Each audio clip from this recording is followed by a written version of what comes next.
Radhe Radhe. Hi friends, அனைவருக்கும் வணக்கம். எல்லோரும் எப்படி இருக்கீங்க ஃப்ரெண்ட்ஸ்? நல்லா இருக்கீங்களா? வெங்காயம் பூண்டு போடாமல் பாஸ்தா செஞ்சுருந்தேன். பசங்க எல்லோரும் வெயிலில் உட்கார வச்சு சாப்பிட கொடுத்துட்டேன். ஏன்னா குளிர் பயங்கரமாக இருக்குது. அதனால் என் பசங்க, நாத்தனார் பசங்க எல்லோரும், சின்ன நாத்தனார் பசங்களும் சின்ன நாத்தனாரும் கிளம்பிட்டாங்க. அதுக்கப்புறம் இது சின்ன ஓரக்குத்தியோட பையன் எல்லோரும் உட்காந்து சாப்பிட்டுட்டு இருந்தாங்க. பாஸ்தா வந்து காரமே இல்லாமல் செஞ்சுருந்தேன். இவன் போய் கை கழுவாமல் உட்காந்துட்டானால அவன் போய் மறுபடியும் கை கழுவிட்டு வர சொல்லிட்டு அவனையும் உட்கார வச்சு எல்லோரும் வாழை இலையிலே சாப்பிட்டுட்டு இருந்தாங்க.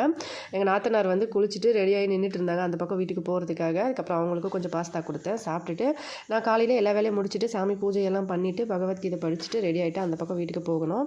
அங்கே வந்து அவல் தாளிச்சது, அதுக்கப்புறம் தேங்காய் துருவல், டீ சாப்பிட்டுட்டு அதுக்கப்புறமா மதியத்துக்கு வந்து பச்சரிசி சாதம், டால்மா, கீரை, பொரியல், ஊறுகாய், அதுக்கப்புறம் கொஞ்சம் மக்கர்ச்சாவலன்னு சொல்லி ஒரு பொக்கோ ஒன்று பிரசாதம், அதுக்கப்புறம் கொஞ்சம் பாயாசம், இதெல்லாம் வந்து செஞ்சுட்டு சூரிய பகவானுக்கு பூஜை பண்ணியிருந்தேன். ஃபுல் டே வீடியோ வந்து அப்லோட் பண்ணியிருந்தேன். அதுக்கப்புறம் சூரிய பகவான் பூஜை முடிச்சு அப்புறமா எல்லோரும் வந்து சாப்பிட்டோம்.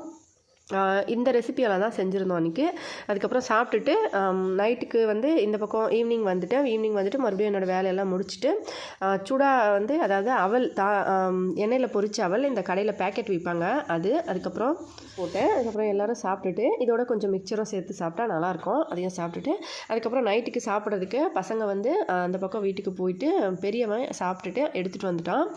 என்ன கொண்டு வந்தான் அப்படின்னு பார்க்கலாம். தோசை நைட்டில் வந்து தோசை வந்து செஞ்சு பூஜை பண்ணியிருப்பாங்க ஈவினிங். ஆக்சுவலாக இது வந்து பச்சரிசியும் உளுத்தம்பருப்பு மட்டும் சேர்த்து செஞ்சது, அதனால் வந்து இதில் சாமிக்கு படைக்கலாம். அதுக்கப்புறம் பச்சரிசி சாதம், டால்மா, ஊறுகாய், பாயசம், இதெல்லாம் நான் வந்து கொஞ்சம் கொஞ்சமாக கொடுங்க அப்படின்னு சொன்னேன். அப்போ கூட இந்த சாதம் வந்து இவ்வளோ கொடுத்துட்டாங்க. நான் அதில் பாதி தான் சாப்பிட்டேன், மீதி தண்ணி ஊற்றி வச்சுட்டேன். அடுத்த நாள் கஞ்சி குடிக்கலாம் அப்படின்னு சொல்லிட்டு கரெக்டாக சாப்பிட்டதுனால பசிக்கவே இல்லை. அதுக்கப்புறம் சரின்னு சொல்லி தண்ணி ஊற்றி எடுத்து வச்சுட்டு பசங்களுக்கு தோசை வந்து கொஞ்சமாக ஊட்டினேன். பெரியவன் வந்து வேண்டான்னு சொல்லிட்டான், அந்த பக்கம் சாப்பிட்டுட்டு வந்துட்டான் எடுத்துகிட்டு.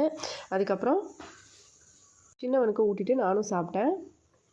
இந்த மாதிரி விசேஷ நாட்கள்லையும் இல்லை வீட்டில் வந்து எல்லாம் ஒன்றா சேர்ந்து சமைக்கிற நாள்லையும் நைட்டுக்கும் சேர்த்து எக்ஸ்ட்ராவாக சமைச்சிடுறது கொஞ்சம் அட்ஜஸ்ட். ஏன்னா எல்லா வேலையும் முடிக்கவே 4 மணி ஆகிடும், மறுபடியும் நைட்டில் சமைக்கணுமா, அதனால் சப்பாத்தி மீனா செஞ்சுட்டு மீதி எல்லாம் வந்து கொஞ்சம் எக்ஸ்ட்ரா செஞ்சுட்டா சாப்பிட்டுப்பாங்க அப்படின்னு சொல்லிட்டு சாதம் சாப்பிட்றவங்க சாதமும் சாப்பிட்டுப்போம். இதான் friend full day food blog. Video பிடிச்சிருந்தா லைக் பண்ணி ஷேர் பண்ணி சப்ஸ்கிரைப் பண்ணுங்கள்.